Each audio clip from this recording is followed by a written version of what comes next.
నిశ్శబ్దంగా కూర్చున్న ఈ క్షణం నీ జీవితాన్ని మార్చే క్షణం కావచ్చు. ఎందుకంటే ప్రతి మహా విజయం ఒక చిన్న నిర్ణయంతోనే మొదలైంది. జీవితం నీకు ఏమిస్తుందో అడగకు, నువ్వు జీవితానికి ఏం ఇవ్వగలవో ఆలోచించు. అప్పుడే మార్పు మొదలవుతుంది. ప్రతి ఉదయం నీ పెపేని పిలుస్తుంది, లేచిరా, నీ కళ్ళ కోసం పోరాడని. కానీ మనం కొన్నిసార్లు మన భయాల కింద దాక్కుంటాం. భయం అనేది నీ గెలుపు తలుపు ముందు నిలబడ్డ నీడ మాత్రమే. నువ్వు ముందుకు అడుగు వేస్తే ఆ నీడ వెనక్కి తగ్గిపోతుంది. ఒక విత్తనం నేలలో పాతి పెట్టబడుతుంది, అది చీకట్లోనే ఉంటుంది.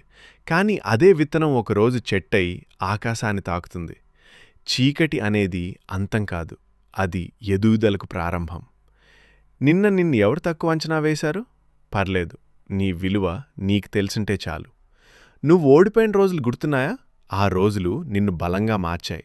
కన్నీళ్లు నీ బలహీనత కాదు, అవి నీ అంతరంగ శక్తి శుభ్రపరిచిన వానలు.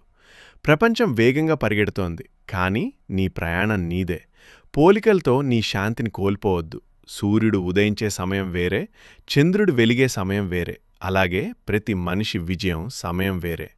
నీ మనసు నీకు చెప్పే ఒక చిన్న స్వరం ఉంటుంది, నువ్వు చేయగలవని. ఆ స్వరం వినిపించినప్పుడు ప్రపంచం గోల వినిపించదు. ఓటమి అనేది ఒక అధ్యాయం మాత్రమే, పుస్తకం అంతం కాదు. నీ కథ ఇంకా పూర్తి కాలేదు, ఇంకా ఎన్నో పేజీలు మిగిలి ఉన్నాయి.